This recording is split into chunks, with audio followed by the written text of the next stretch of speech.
Hello everyone and welcome back to my wine diary. Today we're talking about 5 Italian wines that you must know about. Look guys, Italy is full of history, including wine history. Italian wine has been produced for over 4,000 years, and Italy is considered the perfect environment for growing wine, largely because of the country's climate, which is perfect for viticulture.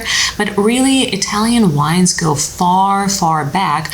Matter of factly, when the Greeks first stepped their foot in southern Italy, wine had already become a part of their everyday lifestyle. That's how far back it goes. I have stacked these 5 Italian wines in order of fullness of their body. So we are going to start with the lightest body and then make our way to the fuller body types, finishing with the fullest. Now, the one that we're starting with today is Prosecco. Prosecco is a people's pleaser, it's a crowd's pleaser, and by a lot of people it's considered a wine for any occasion. But how much do you actually know about this Italian bubbly? So it all, of course, comes down to people's preference, and I can't speak for everyone, but Prosecco actually beats Champagne in popularity. Now, what I'm talking about is just simple stats that show us that in the US last year alone, the sales of Prosecco beat the sales of Champagne by 10-1. So that's a pretty impressive statistic right there.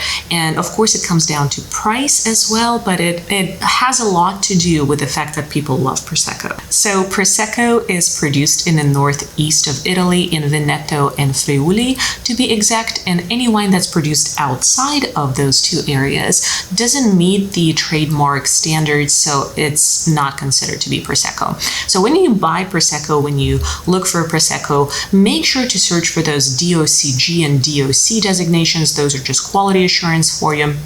All wines from Italy should be marked with either DOC or DOCG quality certification. So I will show you an example of the DOC or DOCG mark on the bottle that I have with me right now. But Prosecco is a good one to be on the lookout for that certification. Prosecco is made with the Charmat method, also known as the tank method, where the second fermentation happens in the tank to get those bubbles going for you.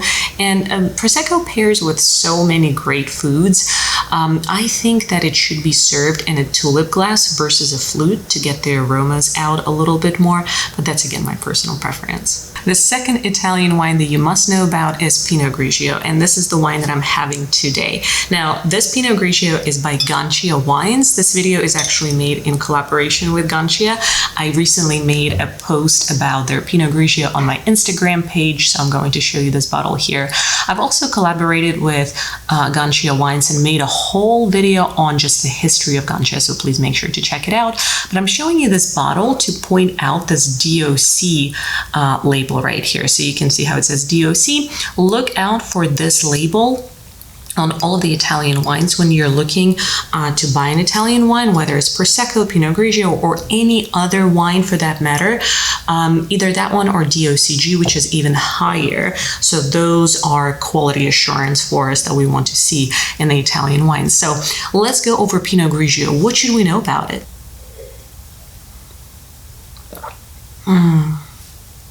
So good.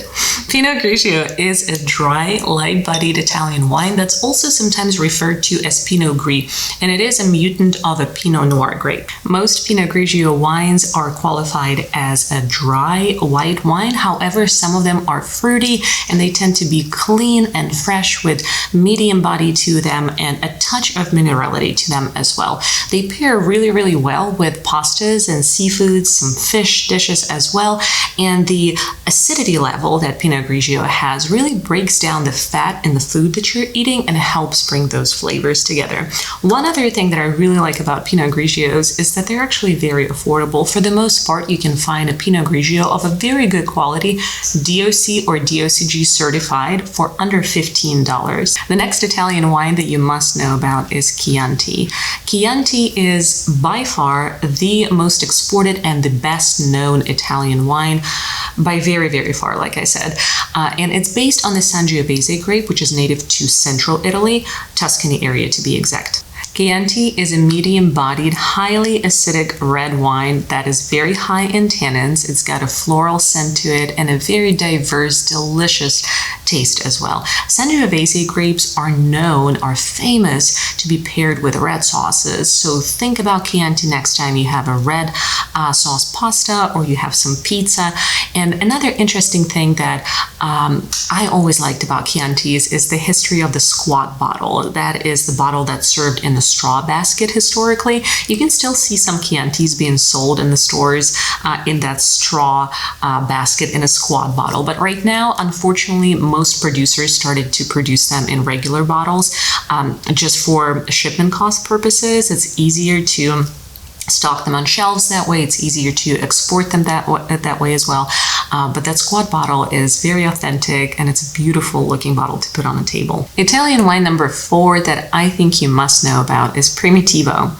Primitivo is a red wine grape variety that comes from Puglia region of Italy, which is the heel of the boot of Italy if you look at the map, and it's also known as Zinfandel.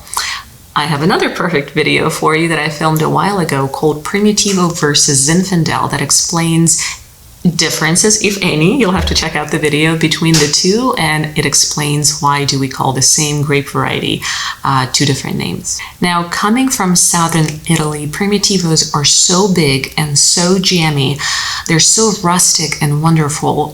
Very high tannins, high levels of alcohol. Those wines are delicious. They have some sweet finish of dark berries and licorice to them. I think you should absolutely try them if you haven't yet. They pair really well with foods as well. Anything barbecue-ish tasting. So next time you're having a grill out or you're barbecuing something, try a Primitivo with that as well. Also, unpopular opinion, but I actually like my Primitivos very slightly chilled. I don't know why, I just like my Primitivo that way. I put it in the fridge for 5 minutes max, and then I take it out, and it goes so much smoother when it's just a tiny bit chilled for me, but room temperature is the recommended temperature for Primitivos. The 5th and last Italian wine that I think you must know about is Barolo. Barolo is big. It's a big wine that's full of texture. It is full of alcohol. It's very, very tasty. It's produced in the northern Italy area, Piedmont area to be exact. And the grape that they use is called Nebbiolo grape, which is known to be one of the best, one of the greatest grapes of Italy. Even Italians actually call Barolo one of the greatest Italian wines, so definitely check it out. Barolo is very high in acidity and also in tannins as well. And as you may already know, any wines that are high in tannins have very good aging capabilities to them.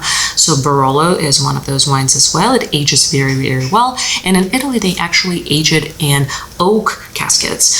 And what that does, as you again may already know, it gives it some tobacco flavor. It gives it some leather smell sometimes. So all of those qualities make them Barolo wines perfect pairings for meat dishes. So think about darker poultry, veal, beef stew would be very good with Barolo as well. So it's a very, very complex, very textured wine, and definitely one of Italy's greatest. I am so happy that I was able to share the 5 Italian wines with you that I think everyone must know about. I have some other series about the 5 wines you must know about, the 5 red wines you must know about, the 5 white ones you must know about. All of that is my opinion. Of course, there's so many wines out there, but I give you my staples, so to say, and my recommendations as far as which wines to know first or to learn about first. So check those out as well. Thank you for being a part of my channel. If you're new, thank you for being here. Please subscribe to my channel. It's free. It doesn't cost you anything. And if you're my old subscriber, thank you for sticking around. I always love seeing you here. Thanks for coming back. Give this video a like, a follow, and I'll see you next time. Cheers, everyone.